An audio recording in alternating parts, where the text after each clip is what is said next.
America అధ్యక్షుడు Trump విధించిన సుంకాలతో AP aqua రంగం సంక్షోభంలో పడిపోయింది. ఆక్వాపై ఆధారపడిన అనుబంధ రంగాలపై అమెరికా సుంకాలు తీవ్ర ప్రభావాన్ని చూపాయి. ట్రంప్ టారిఫ్ దెబ్బతో మార్కెట్లో రొయ్యల ధరలు పతనమైపోయాయి. ఏపీ నుంచి రొయ్యలు 90% విదేశాలకు ఎగుమతి అవుతున్నాయి. అందులోనూ ఎక్కువ భాగం అమెరికాదే. జపాన్, చైనా వంటి దేశాలకు మన రొయ్యలు ఎక్స్పోర్ట్ అవుతున్నాయి. అయితే భారీ సుంకాలతో రొయ్యల దిగుమతికి అమెరికా డోర్ క్లోజ్ చేసిన ఆస్ట్రేలియా రూపంలో మరో డోర్ ఓపెన్ అయింది. ఈ మేరకు ఆంధ్రప్రదేశ్ ఆక్వా రైతులకు మంత్రి నారా లోకేష్ శుభవార్త చెప్పారు. తెల్లమచ్చ వైరస్ ఉన్న రొయ్యలను కూడా ఆస్ట్రేలియా దిగుమతికి అనుమతి ఇచ్చిందని మంత్రి తాజాగా అనౌన్స్ చేశారు. ఆ వివరాలు మీకోసం.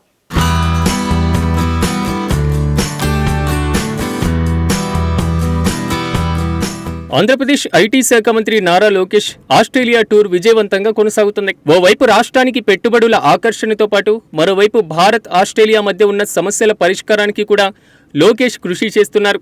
ఇదే సమయంలో ఆస్ట్రేలియా నుంచి లోకేష్ ఓ గుడ్ న్యూస్ చెప్పారు. ఆస్ట్రేలియాకు రొయ్యల ఎగుమతులపైన ట్విట్టర్ వేదికగా మంత్రి నారా లోకేష్ కీలక ప్రకటన చేశారు. ఆస్ట్రేలియా గతంలో భారత్ నుంచి రొయ్యల దిగుమతుల్ని నిషేధించింది. దీనికి కారణం వైట్ స్పాట్ వైరస్. దీంతో ఆస్ట్రేలియాకు రొయ్యల ఎగుమతులు ఆగిపోయాయి. అయితే తాజాగా జరిగిన చర్చల నేపథ్యంలో మన దేశం నుంచి రొయ్యలు దిగుమతి చేసుకునేందుకు ఆస్ట్రేలియా గ్రీన్ సిగ్నల్ ఇచ్చిందని లోకేష్ తెలిపారు.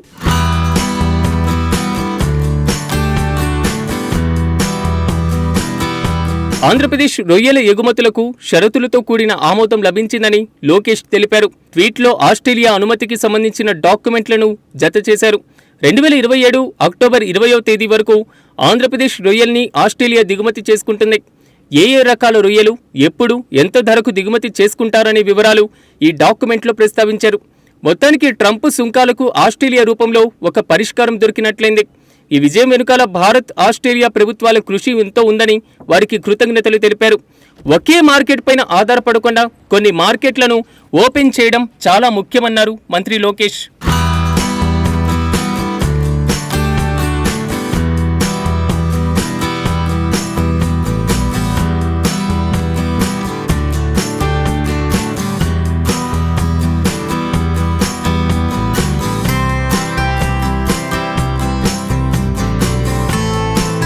మరోవైపు మంత్రి నారా లోకేష్ ఆస్ట్రేలియా పర్యటనలో భాగంగా సముద్ర ఉత్పత్తుల పరిశ్రమల ప్రతినిధులతోనూ సమావేశమయ్యారు. ఆంధ్రప్రదేశ్, ఆస్ట్రేలియా మధ్య ఆక్వా ఎగుమతుల అంశంపైన వారితో చర్చించారు. ఈ రంగం అభివృద్ధికి సహకారం అందించాలని సముద్ర ఉత్పత్తుల పరిశ్రమల ప్రతినిధుల్ని కోరారు. ఆంధ్రప్రదేశ్ భారతదేశం మొత్తం సముద్ర ఆహార ఎగుమతులలో 60% కంటే ఎక్కువ వాటాను కలిగి ఉంది. 2024-25 ఆర్థిక సంవత్సరాల్లో దీని విలువ సుమారు 66,000 కోట్లు. ఆస్ట్రేలియన్లు గ్రేట్ ఆస్ట్రేలియా సీ ఫుడ్ అనేటువంటి బ్రాండ్ను సృష్టించి తమ సముద్ర ఆహారాన్ని ప్రీమియంగా ప్రచారం చేయడం తనకు చాలా నచ్చిందని లోకేష్ తెలిపారు. వారు తమ ఉత్పత్తుల విలువను కూడా పెంచుకుంటున్నారు. వారి నుండి ఆంధ్రప్రదేశ్ నేర్చుకోవాల్సింది చాలా ఉందన్నారు. ఈ సమావేశం తర్వాత మంత్రి లోకేష్ రొయ్యల దిగుమతి అంశంపై ట్వీట్ చేశారు.